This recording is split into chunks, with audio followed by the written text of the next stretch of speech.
భద్రావతి పెళ్లి కూతురు వాళ్ళ నాన్నకి ఫోన్ చేసి, "ఏంటి ఏం చేస్తున్నావు నువ్వు? నీ కూతురు జీవితాన్ని నువ్వు నాశనం చేసుకోవాలనుకుంటున్నావా? లేదంటే సుఖంగా ఉండాలనుకుంటున్నావా? నీ కూతురిని ఆ రామరాజు పెద్ద కొడుక్కి ఇస్తే ఏమవుతుందో నీకు తెలుసా?" అని చెప్పేసి అయితే అంటూ ఉంటుంది. ఆ మాటలు వినగానే అక్కడ ఉన్న వ్యక్తి అయితే ఒక్కసారిగా షాక్ అయిపోతూ ఉంటాడు. ఇంతలో అక్కడ ఉన్న భద్రావతి మాత్రం, "నీ కూతురు మెడకి తాడు కట్టి ఒక ఊబిలో పడేసినట్టే వాళ్ళ ఫ్యామిలీకి గానీ నువ్వు పంపిస్తే నీకు ముందే చెప్తున్నాను, జాగ్రత్త పడు" అని చెప్పేసి అయితే ఫోన్ కట్ చేసేస్తూ ఉంటుంది. ఆ మాటలు వినగానే అక్కడ ఉన్న వ్యక్తి ఒక్కసారిగా షాక్ అయిపోతూ ఉంటాడు. ఇంతలో రామరాజు, వేదవతి వాళ్ళు పెళ్లి సంబంధం కుదిరిందని చాలా సంతోషంగా ఇంటికి వస్తూ ఉంటారు. ఇంతలో రామరాజుకి ఫోన్ కాల్ వస్తూ ఉంటుంది. అది చూడగానే అక్కడ ఉన్న రామరాజు, "హలో ఎవరండి?" అని చెప్పేసి అయితే అంటూ ఉంటాడు. ఆ మాటలు వినగానే అక్కడ ఉన్న వాళ్ళు అయితే, "అదేనండి, మా ఇంటికి సంబంధానికి వచ్చారు కదా, మేము నీ కొడుక్కి పెళ్లి కూతుర్ని ఇవ్వడానికి కుదరదండి, నా కూతుర్ని మీకు ఇవ్వలేము" అని చెప్పేసి అయితే అంటూ ఉంటాడు.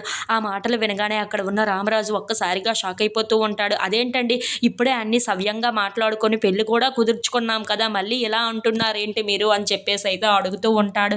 ఆ మాటలు వినగానే అక్కడ ఉన్నవాడు మాత్రం, "అవునా, అవును అలాగే అనుకున్నాం, కానీ మీ కొడుకులిద్దరూ లేచిపోయి పెళ్లి చేసుకున్నారంట కదా, మీరు ప్రేమించి పెళ్లి చేసుకున్నారే అని చెప్పారు, కానీ లేచిపోయి పెళ్లి చేసుకున్నారు అని చెప్పలేదు కదా. తర్వాత మళ్ళీ నా కూతురు కానీ మీ ఇంటికి వస్తే ఏం జరుగుతుందో ఏమో, నాకు చాలా భయంగా ఉంది, అందుకే నా కూతుర్ని మీ ఇంటికి ఇవ్వదలుచుకోవడం లేదు" అని చెప్పేసి అయితే అంటూ ఉంటాడు. ఆ మాటలు వినగానే అక్కడ ఉన్న రామరాజు అయితే ఒక్కసారిగా షాక్ అయిపోయి, "అలా ఏమీ కాదండి, మీ కూతుర్ని మా ఇంటికి పంపిస్తే కన్న కూతురులా చూసుకుంటాం, నాది హామీ" అని చెప్పేసి అయితే అంటూ ఉంటాడు.